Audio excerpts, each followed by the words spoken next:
കവിതയിലേക്ക് ഇപ്പോൾ നമുക്ക് കടക്കാമെന്ന് തോന്നുന്നു. കിരാതവൃത്തം കവിതയുടെ തലക്കെട്ടിൽ തന്നെ കിരാതൻ എന്ന വാക്കിൻ്റെ അർത്ഥം കാട്ടാളൻ. കാട്ടാളൻ്റെ വൃത്തം, കാട്ടാളൻ്റെ ജീവിതവൃത്തം എന്നൊക്കെയാണ് ഉദ്ദേശിക്കുന്നത്.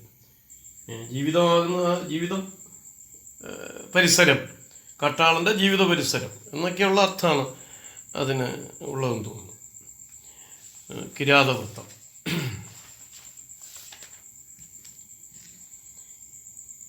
ഈറ്റപ്പുലി നോറ്റുകിടക്കും ഈറൻ കണ്ണു തുറന്നും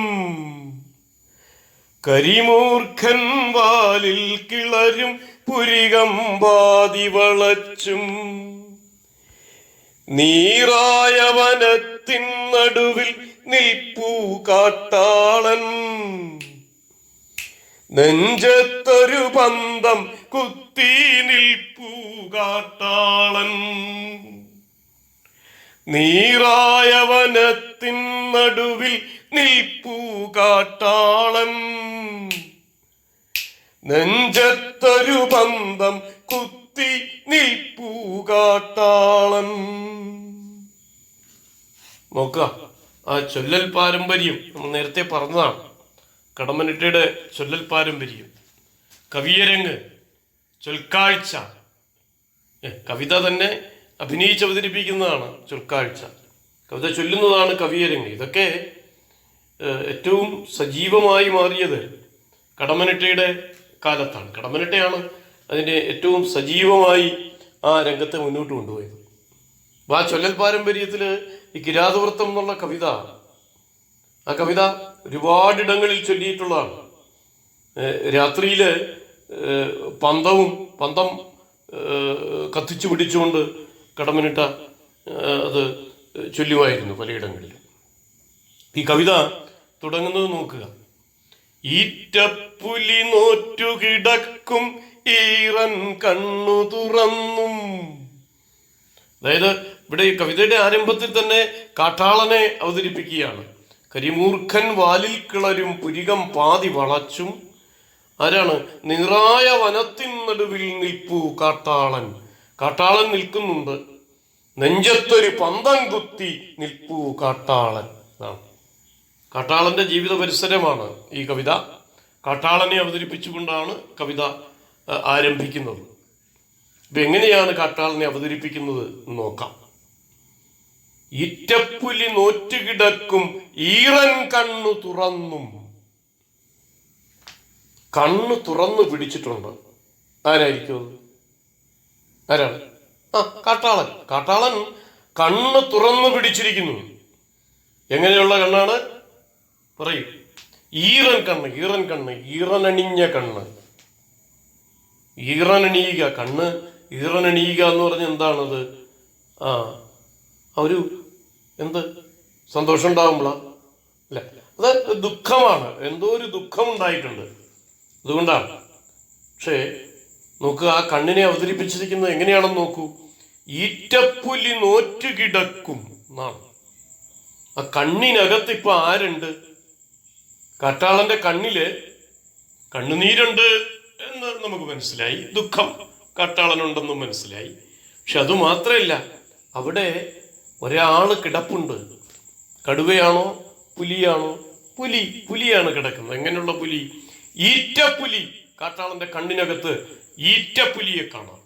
അയ്യോ, ഈറ്റപ്പുലി എന്ന് പറഞ്ഞാൽ ഈറ്റില്ലം എന്ന് പറഞ്ഞാൽ എന്താണ്? പ്രസവിക്കുന്ന മുറിയാണത്. ഈറ്റപ്പുലി എന്ന് പറഞ്ഞാൽ പ്രസവിച്ചു കിടക്കുന്ന പുലിയാണ്.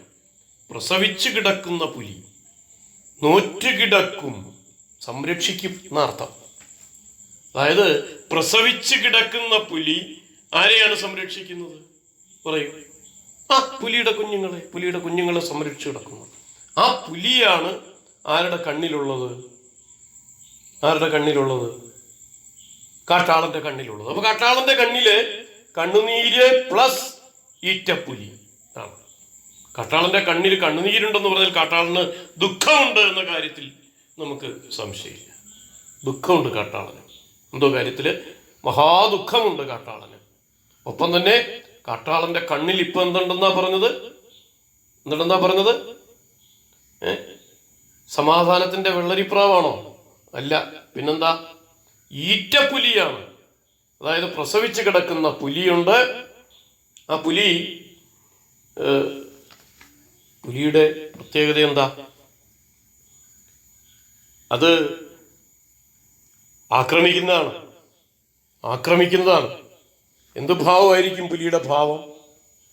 ശാന്തമാണോ? ആണോ? ഏതാ? രൗദ്രമായിരിക്കും. രൗദ്രഭാവമുള്ള പുലിയാണ്. ഈ പ്രസവിച്ച് കിടക്കുന്ന പുലിക്ക് അത് കൂടും. കാരണം എന്താ?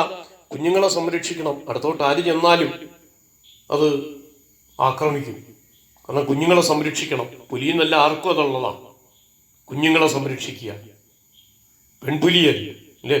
അപ്പം ഇതിന്റെ കണ്ണില് രണ്ട് കാര്യമുണ്ട്. ദുഃഖമുണ്ട്, മറ്റെന്തുണ്ട്?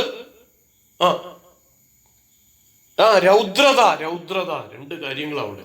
രൗദ്രത പ്ലസ് ദുഃഖം. ഇതാണ് കാട്ടാളൻ. ഈസ് ഈക്വൽ ടു കാട്ടാളൻ അല്ലേ? കാട്ടാളന് അത് വല്ലാതെ രൗദ്രമാണെന്ന് പറഞ്ഞാൽ ഭയങ്കര തീക്ഷ്ണമായിട്ട് ഉള്ള ആ കോപമുണ്ട് കാട്ടാളന്റെ കണ്ണില്. ദേഷ്യമുണ്ട്. ഇതാണ് രൗദ്രത. ഒപ്പം തന്നെ ദുഃഖവുമുണ്ട്, ദേഷ്യവുമുണ്ട്. ഇതാണ് കഥകളിയിലൊക്കെ അഭിനയിച്ച് കാണിക്കും. ദുഃഖവും ദേഷ്യവും ഒരുമിച്ച് ഒരേ സമയത്ത്. അതുപോലെ കാട്ടാളൻ ദുഃഖവുമുണ്ട്, ദേഷ്യമുണ്ട്. ദുഃഖത്തിന് എങ്ങനെയാ പറഞ്ഞത്? ഈറൻ കണ്ണ്. ഈറ്റപ്പുലി എന്ന് പറഞ്ഞപ്പോ ദേഷ്യം, രൗദ്രത. ഇനി അടുത്തവര് നോക്കൂ. കരിമൂർഖൻ വാലിൽ കിളരും പുരികമ്പാതി വളച്ചും. എന്താണ് കരിമൂർഖൻ? കരിമൂർഖൻ എന്ന് പറഞ്ഞാൽ സർപ്പമാണ്, പാമ്പാണ്. കരിമൂർഖൻ എന്ന് പറഞ്ഞാൽ വല്ലാത്ത വിഷമുള്ള പാമ്പ്.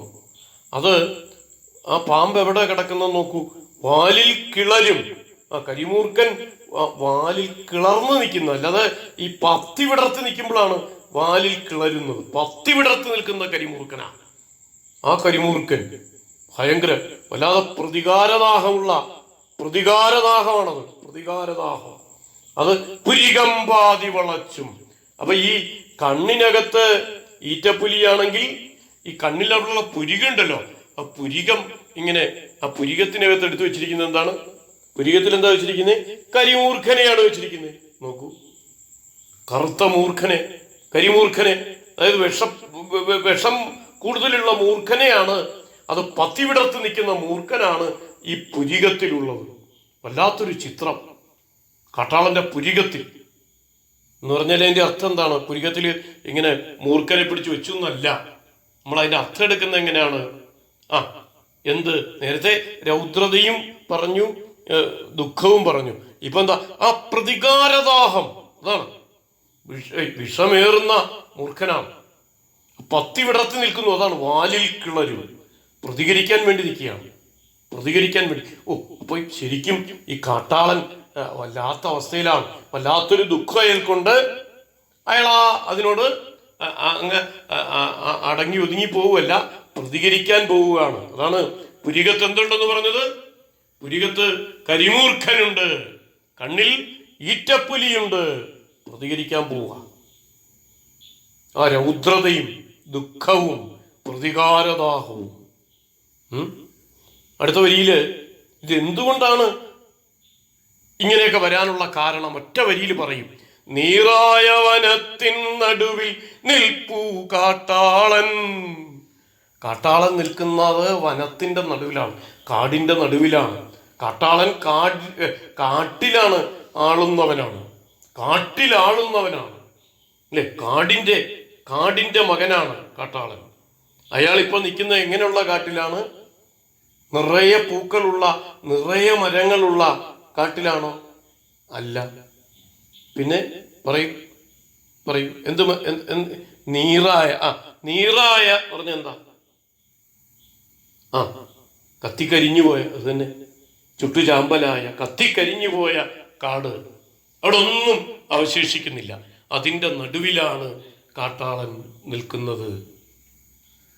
കാട്ടാളന്റെ സ്വന്തം ജീവിത ഭൂമി ഇപ്പോഴുണ്ടോ? ഇല്ല. തന്നെയാ അയാളുടെ ജീവിതം ആണ് കാട്, അല്ലേ? ഇപ്പൊ കാട് കത്തിക്കരിഞ്ഞിരിക്കുന്നു, ജീവിതം കത്തിക്കരിഞ്ഞിരിക്കുന്നു. അയാളുടെ ജീവിതം തന്നെ തകർന്നു പോയിരിക്കുന്നു. അവിടെയാണ് അയാൾ നിൽക്കുന്നത്. അതുകൊണ്ടാണ് അയാൾക്ക് ദുഃഖം വരുന്നത്. അതുകൊണ്ടാണ് അയാൾക്ക് പിന്നെ രണ്ട് കാര്യങ്ങളും കൂടി വരുന്നുണ്ടല്ലോ. രൗദ്രത, വിദ്വേഷം, ദേഷ്യം വരുന്നു. പിന്നെന്താണ്?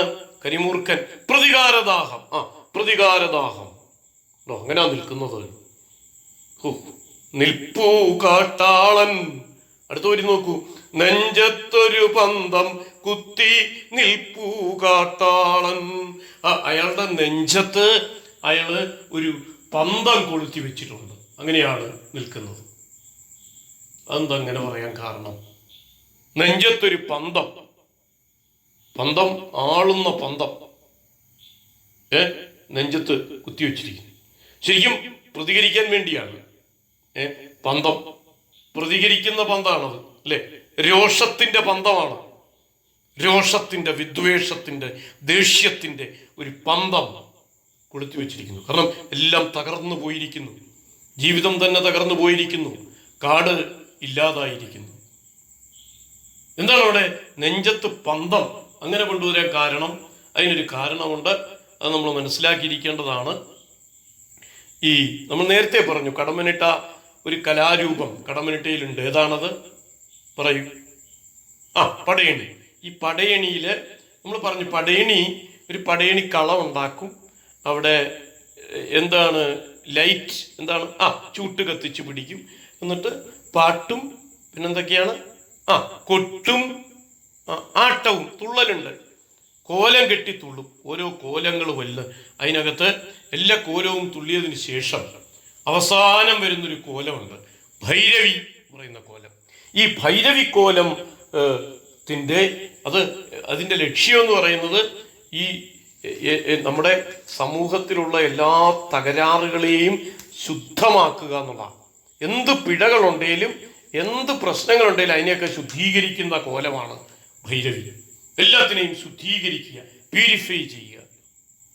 അപ്പൊ ഈ കാട്ടാളന് ആ ഭൈരവി കോലത്തിന്റെ നെഞ്ചത്ത് എന്തുണ്ടാകും? പന്തം ഉണ്ടാകും.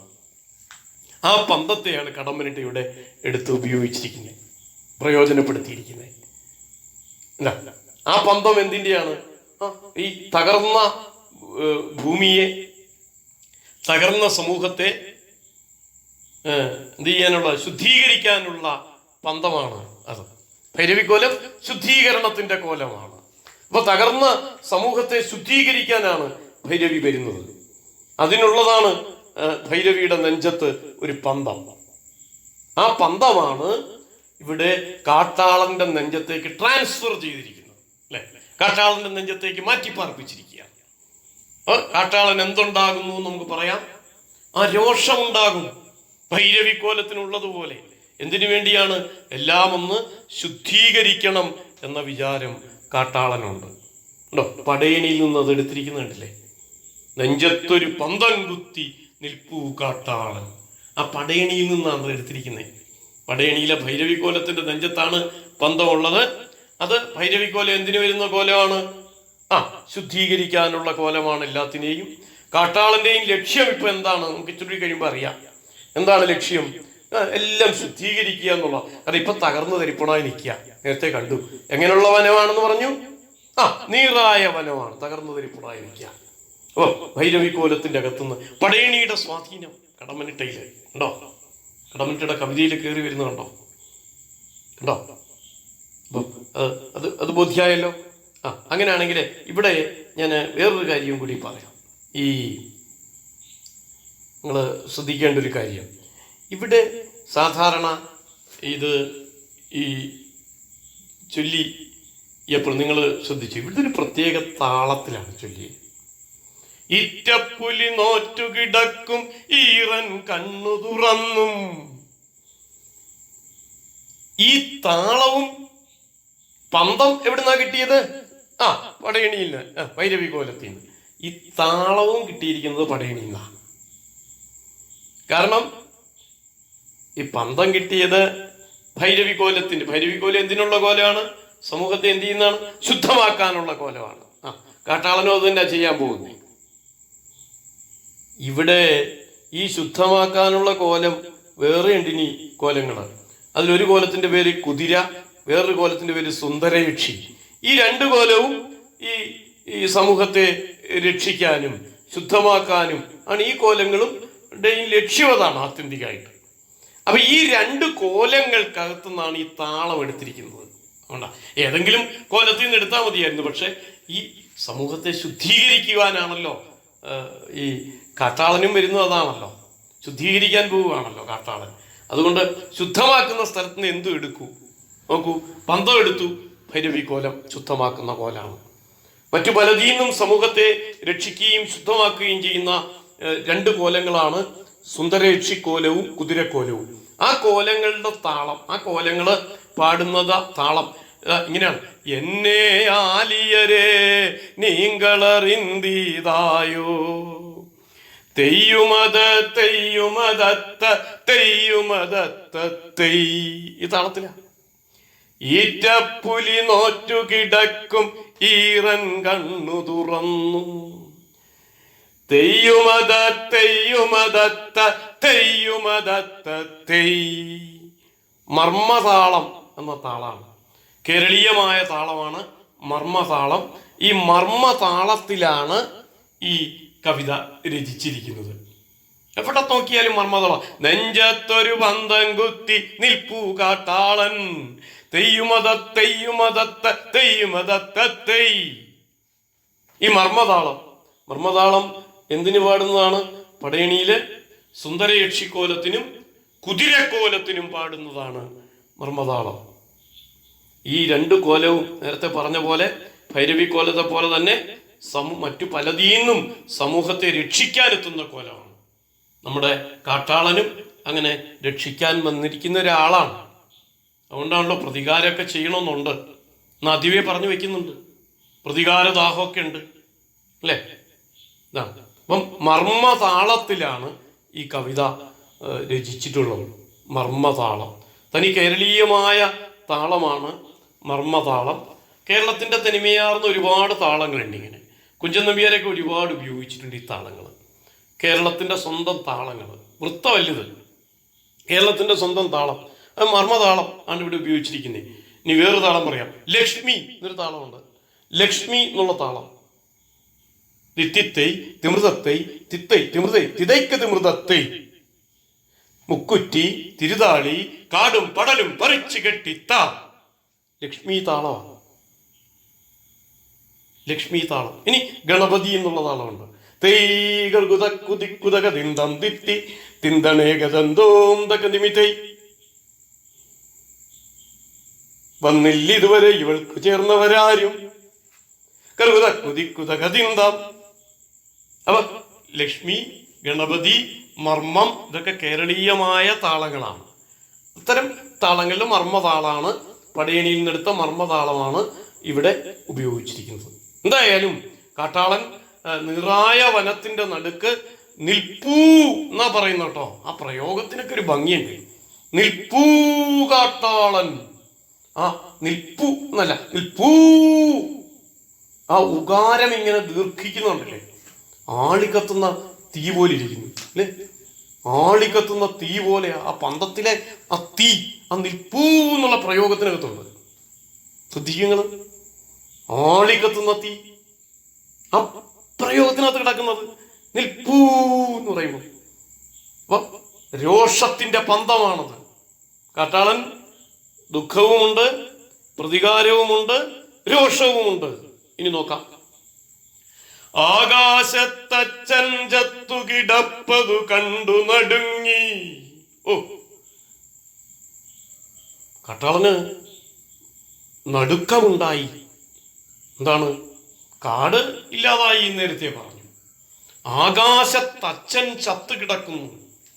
ആരായിരിക്കും? ആകാശത്തുള്ള അച്ഛൻ.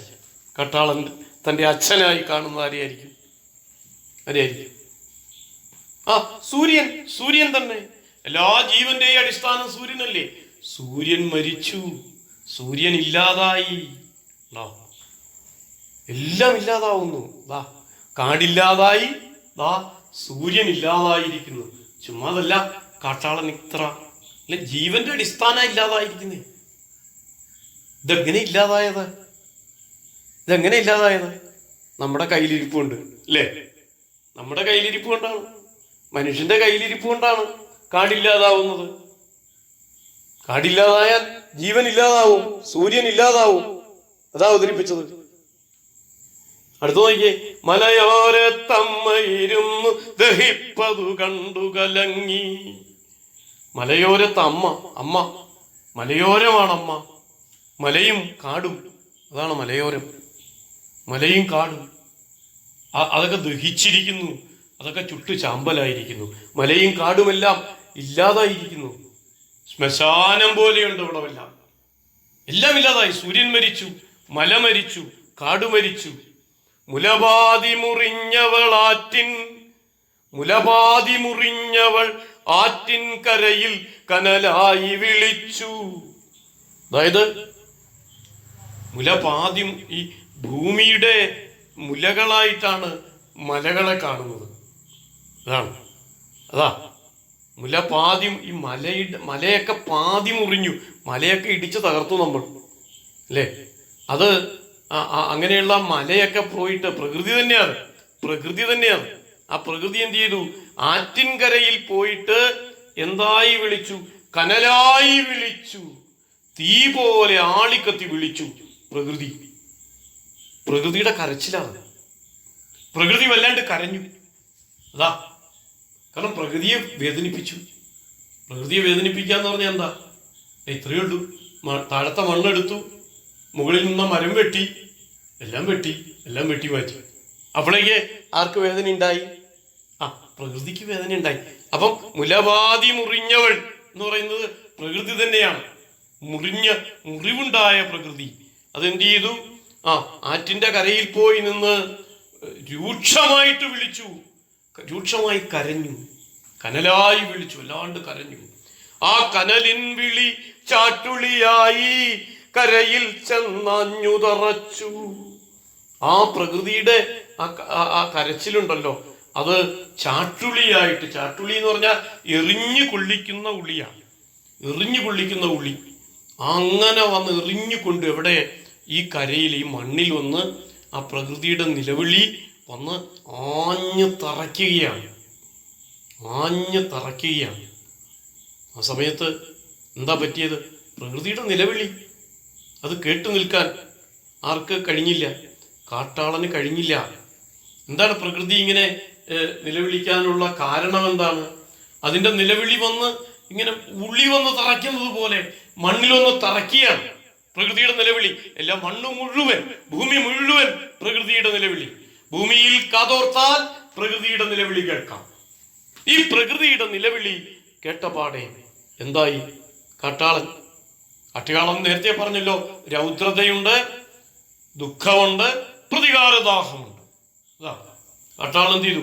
കണയേറ്റ കരിമ്പുലി പോലെ. കാട്ടാളൻ എന്തായി? കണയേറ്റ, കണ എന്ന് പറഞ്ഞാൽ അമ്പ് വന്നു കൊണ്ടാ പുലിയെ പോലെ. അമ്പ് പുലിക്കേറ്റാൽ പുലി തകർന്ന് താഴെ വീഴും അല്ലെ? ദൈന്യതയാണ്, തകർന്ന് താഴെ വീഴും. ഉരുൾപൊട്ടിയ മാമല പോലെ,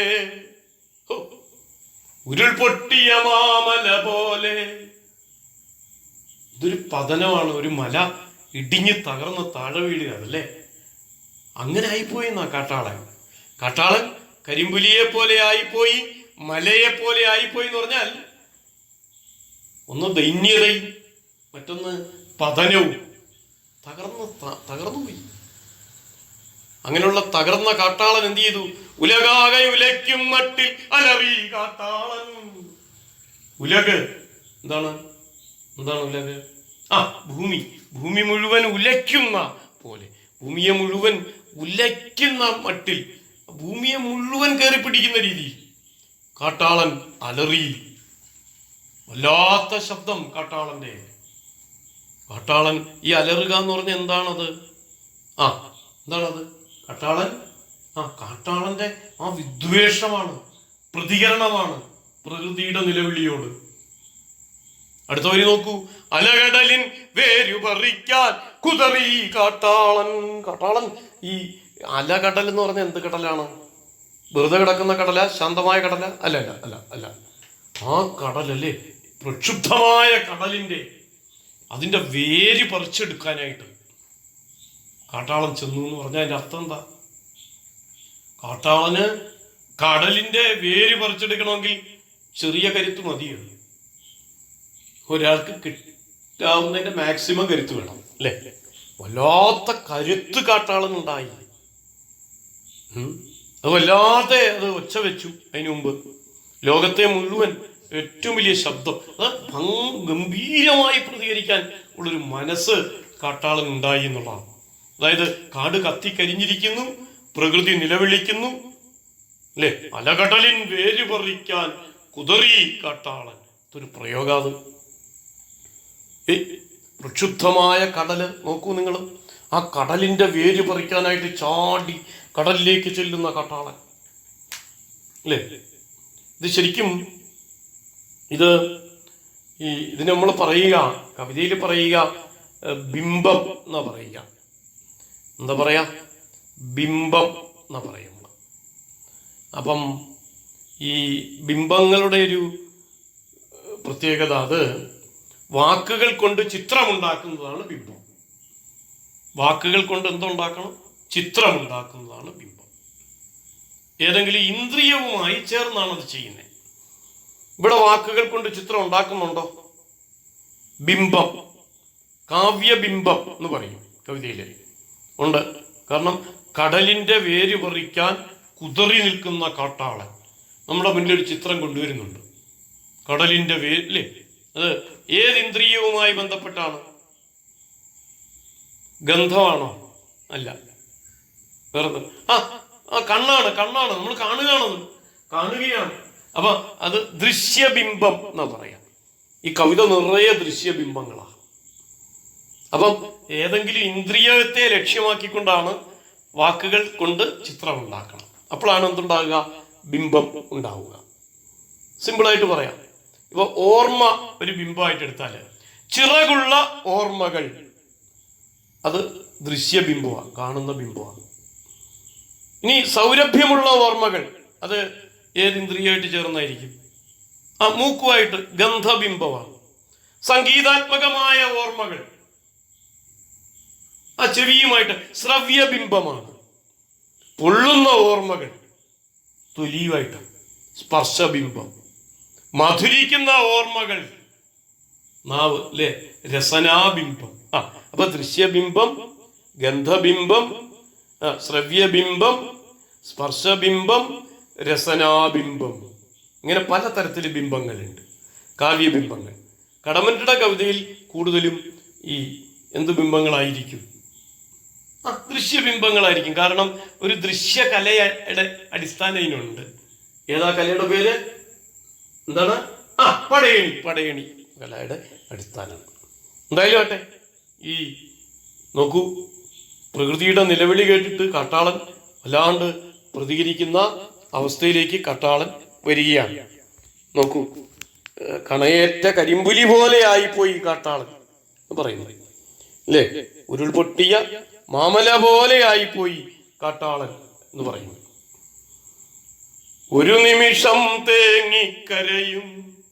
അപ്പൊ ഇങ്ങനെയൊക്കെയുള്ള കാട്ടാളൻ അല്ലേ, ദൈന്യതയിലും പതനത്തിലും എത്തിയ കാട്ടാളൻ, ലോകത്തെ മുഴുവൻ ഉലയ്ക്കുന്ന മട്ടിൽ അലറി, കടലിന്റെ വേര് പറിക്കാൻ കുതറി, കരുത്തിന്റെ അറ്റം പ്രതികരണം. ഇനി നോക്കൂ, പെട്ടെന്ന് കാട്ടാളൻ അടങ്ങുന്നു. ഒരു നിമിഷം തേങ്ങിക്കരയും വേഴാമ്പൽ പക്ഷി കണക്കിന് മഴനീരിനുമാനം നോക്കിയിരുന്നു കാട്ടാളൻ. പെട്ടെന്ന് കാട്ടാളൻ ഒരു നിമിഷം വേഴാമ്പൽ പക്ഷിയെ പോലെയായിപ്പോയി. വേഴാമ്പൽ പക്ഷി മഴവെള്ളം മാത്രമേ അത് കുടിക്കൂ, വേറെ എന്ത് വെള്ളങ്ങൾ കൊണ്ട് കൊടുത്താലും കുടിക്കില്ല. മഴവെള്ളം വേണം അതിന്. ഒരു സങ്കല്പമാണിത് കേട്ടോ. അപ്പം മഴയില്ലാതായി, തേങ്ങിക്കരയുകയാണ്, പക്ഷി തേങ്ങിക്കരയുകയാണ്. മഴ മരിച്ചു, ഉറപ്പായി അല്ലേ? നേരത്തെ പറഞ്ഞതിന്റെ കൂട്ടത്തിൽ എടുത്ത് നോക്കൂ, മഴ മരിച്ചു. മഴ നീരിന് മാനം നോക്കിയിരുന്നു കാട്ടാളൻ. മഴയില്ലാതായിരിക്കുന്നു. നോക്ക, ഓരോന്നോരോന്നും മരിക്കുന്നു. മാനത്തിനു മൗനം കണ്ടോ? മാനത്തിന് മൗനം എന്ന് പറഞ്ഞാൽ എന്താണ്? ആകാശത്തിന് മൗനം. മഴയില്ല, ഇടിയില്ല, മിന്നലില്ല, ഇതെല്ലാം മരിച്ചു. ഇടി, മിന്നൽ, മഴ ഇതെല്ലാം ഇല്ലാതായി. പ്രകൃതിയിലുള്ള എല്ലാ പ്രതിഭാസങ്ങളും ഇല്ലാതാകുന്നു. കാടില്ലാതാകുന്നു, നേരത്തെ പറഞ്ഞു, പ്രകൃതി ഇല്ലാതാകുന്നു, സൂര്യൻ മരിക്കുന്നു, മഴ ഇല്ലാതാവുന്നു. ഭ്രാന്ത സ്നേഹത്തിനു ദാഹം വരുകി. അപ്പോഴും കാട്ടാളന് വല്ലാത്ത സ്നേഹമാണ് എല്ലാത്തിനോടും. അതിങ്ങനെ ദാഹം, വല്ലാത്ത സ്നേഹിക്കാനുള്ള ദാഹം കാട്ടാളനുണ്ട്. പക്ഷേ എവിടെയാ കാട്ടാളൻ ഇരിക്കുന്നത് നോക്കുക. മാന്തോപ്പുകൾ ഉരുകും മണ്ണിലിരുന്നു കാട്ടാളൻ. നേരത്തെ നിന്ന കാട്ടാളൻ ഇപ്പൊ ഇരുന്നു. എവിടെയാ? മാന്തോപ്പുകൾ ഉരുകും. മാവിന്റെ തോപ്പുകളൊക്കെ ഉരുകി. ഉണ്ടോ? മാവുകളുണ്ടോ? ഇല്ല. എന്താണ്? അതെല്ലാം ഇല്ലാതായി, ചുട്ടു ചാമ്പലായി. മാന്തോപ്പുകൾ മരിച്ചു, എല്ലാം ഇല്ലാതായി. കരിമേഘം ചത്തു കിടക്കും കാഗോളക്കടലോ വാനം. വാനം, ആകാശത്തെ പറ്റി വീണ്ടും പറയാ. അത് എന്താണെന്നാ പറഞ്ഞേ? കാഗോളക്കടലാണ്. കാഗോളം വിഷം ആണ്, വിഷക്കടലാണ്. ആകാശത്ത് മുഴുവൻ ഈ വിഷപ്പുകയൊക്കെ വന്നിട്ടേ അവിടെയൊക്കെ കരിമേഘം ചത്തു കിടക്കുക എന്നാ പറയുന്നത്. കറുത്ത മേഘം, കർമേഘമൊന്നും ആവണമെന്നില്ലാതെ കരിമേഘങ്ങള്, ഇരുണ്ട മേഘങ്ങള്, ഈ വിഷം നിറഞ്ഞ ആകാശം മുഴുവൻ വിഷപ്പുക. ഈ പൊല്യൂഷൻ നമ്മൾ ഉണ്ടാക്കുന്നുണ്ടല്ലോ, മലിനീകരണം. എത്ര വണ്ടികളാണ് അല്ലേ നമ്മൾ തെരുവിലൂടെ ഓടിക്കുന്നത്? എന്തൊരു മലിനീകരണമാണ്. ഈ ലോക്ക്ഡൗൺ വന്നപ്പോൾ നമ്മൾ മനസ്സിലായി മലിനീകരണം വല്ലാണ്ട് കുറഞ്ഞു. ഇത്രയും വണ്ടികൾ ഓടുമ്പം ഉള്ള മലിനീകരണം, ആ വിഷപ്പുക നമ്മൾ ഉണ്ടാക്കി വെക്കുന്നത് തന്നെ. ഇത് ആകാശമൊക്കെ കണ്ടില്ലേ? കരിമരണം കാവലിരിക്കും കടുനോവിൻ കോട്ടയിലോ ഞാൻ. നമുക്ക് കാവലായിട്ടിരിക്കുന്നത് ആരാണ്? മരണമാണ്. നമുക്ക് ഇവിടെ എല്ലാം കരിമൂർഖനായിരുന്നു. കരിമരണം എല്ലാം ബ്ലാക്ക്, കറുപ്പ് നിറം കൊടുക്കുകയാണ് എല്ലാത്തിനും. കരിമരണം കാവലിരിക്കും കടുനോവിൻ കോട്ടയിലോ ഞാൻ. കടുനോവ്, കടുത്ത വേദന അല്ലേ? കടുത്ത വേദനയുടെ കോട്ടയില്, ആ കോട്ടയ്ക്ക് കാവലിരിക്കുന്ന ആരാണ്? മരണമാണ്. കാരണം എല്ലാവരും മരിക്കുകയാണോ? മഴ മരിച്ചു, മാന്തോപ്പ് മരിച്ചു അല്ലേ? സൂര്യൻ മരിച്ചു, കരിമേഘം ചത്തുകിടന്നു, കരിമേഘം മരിച്ചു, എല്ലാം ഇല്ലാതായി. നമ്മുടെ ആധുനിക മനുഷ്യന്റെ ധർമ്മസങ്കടമാണ് കടമ്മനിട്ട ഇവിടെ അവതരിപ്പിക്കുന്നത് അല്ലേ? പ്രകൃതിയെ ഇങ്ങനെ പ്രയോജനപ്പെടുത്തിയിട്ട്, മരം വെട്ടിയിട്ട്, മണ്ണൂറ്റിയെടുത്തിട്ട് അല്ലേ, ഇങ്ങനെ ഓരോന്ന് ചെയ്തു കഴിഞ്ഞപ്പോഴത്തേക്ക് ഇങ്ങനെയായി. ഇനി നോക്കൂ, എവിടെന്തകിനാക്കൾ വിതച്ചോരിടിമിന്നല് പൂക്കും വാനം, എവിടന്റെ തുളസിക്കാടുകൾ ഈറൻ മുടി കോതിയ സന്ധ്യകൾ, പച്ചപ്പൈ ചാടി നടക്കും മുത്തങ്ങ പുല്ലുകളെവിടെ, കറുകപ്പുൽതുമ്പ തമ്പിളി കളമെഴുതി പാടിയ രാവുകൾ. നമുക്കിവിടെ തൽക്കാലം അവസാനിപ്പിക്കാം. അടുത്ത അല്ലേ, ഇവിടെ നമുക്ക് നിർത്താം ഒരു നിമിഷം. ഓക്കെ.